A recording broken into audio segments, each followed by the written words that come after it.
Hey, I'm Mark, and today we're loading the vacuum chamber for the first time. I've got two heating blankets, one kind of overlapping the other. The wires don't come all the way out to the end of a heating blanket, so I made sure I got the wires out to the wood. And this mantle here is 8'4", and this one's only 7, so I'm going to be sticking 4 more on top here. So it's just a simple matter of folding blankets.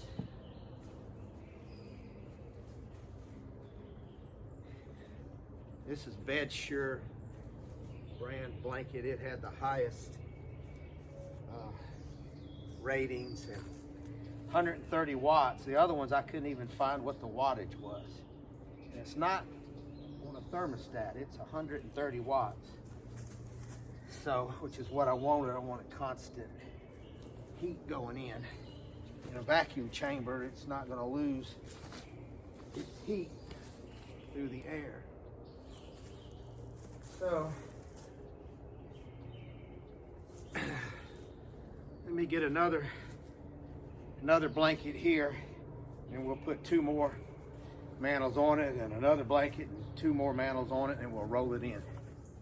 All right, I got my next mantle over. These are just 7-footers, which is my most common size.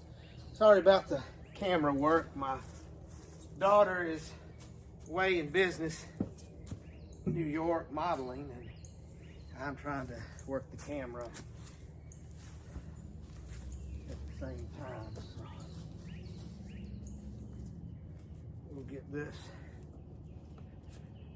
packaged up, and then I'm going to add another heating blanket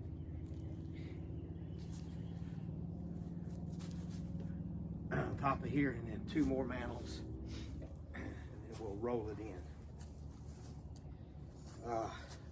These mantles have been air drying for 3 months or more, so the moisture content's about 35 in it. I changed up my heating blankets a little bit. I accidentally didn't have where I could reach the plug, so I had to disassemble and start over.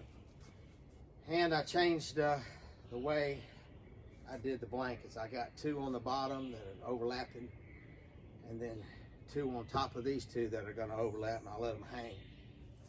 I could tell that that was going to be the best way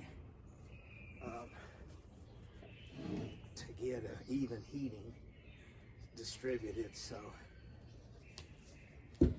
there's going to be a learning curve here of stacking and loading these things. I doubt that I do more than 6 at a time now that I see the difficulty. I got plenty of room in the kiln, and I might get a couple more heating blankets as time goes on. We'll just have to play that part by ear and see. I'm expecting to get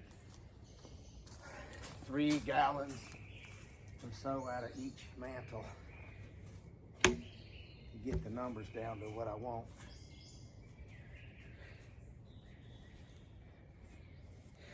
So I'm going to let it lap down just a little.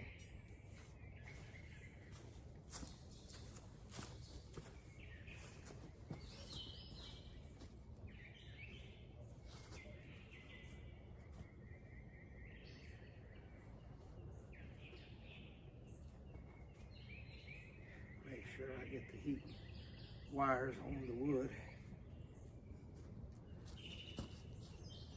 I'd like to got the bigger heating blanket, but the bigger ones had 2 controllers.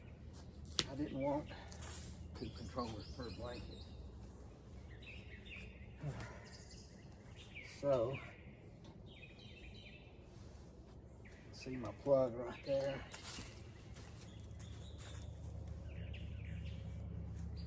So I got some wood that's exposed there that's not getting heat, but I'm going to put a Mylar over this, reflect the heat back in, and to keep the moisture that comes out and condenses on the inside of the tank from falling on it.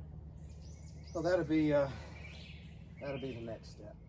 I got it all wrapped up. I got the reflective side facing, get the infrared heat back in. Looks like we're rolling a gasket into a incinerator. I guess I can start me a side business. Have your loved one dehydrated for $99.95. See if I can get this thing to go.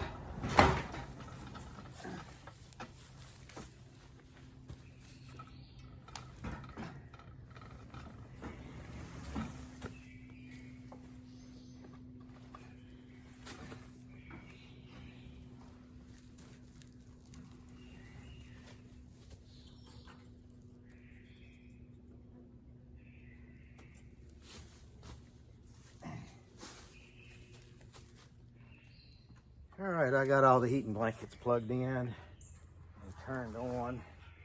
Everything's working. I put a little oil on this face and we're going to close it up. I'm going to turn on just a regular shop vac at first to the drains, and that will draw a vacuum on it really fast. I can get down to like 5 inches of mercury doing it that way. Let me get it turned on. Alright, it's down to about 3. I'm going to give it another minute. Get one more bolt put in. Alright, we got it closed off.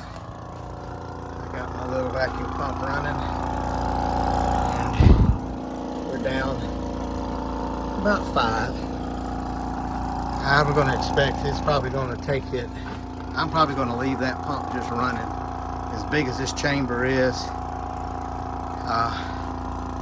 and I'm sure that I've got some leaks here or there, and I'll be listening for them and putting a little caulk on them. Well, we appreciate y'all watching, and we'll check back with y'all when we pull them out.